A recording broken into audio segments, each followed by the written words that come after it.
Scientist ఉంటే ఏ scientist? ఈ పేరు ఎక్కడ విన్నట్టుంటే one of top most scientist. మెదడు నరాల పరిశోధనలో బాగా ఫేమస్. ఓ సారీ, నాకు తెలియదు. వాళ్ళ ఇంట్లో మీ బుక్ ఉంది. అందుకే ఇంతకుముందు ఎప్పుడైనా మీ క్లాస్ అటెండ్ అయ్యారా లేదా మీకు పరిచయం ఉందా అని అడుగుదామని.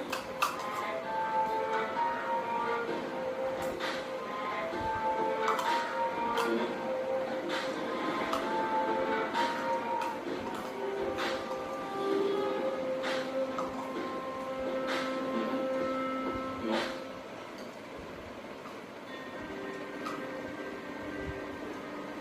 Are you all right? Sir 2 రోజులుగా స్మోక్ చేస్తున్నాను. ఆయన ఇంతకుముందు ఎప్పుడైనా స్మోక్ చేశారా? లేదు సార్, లేదు.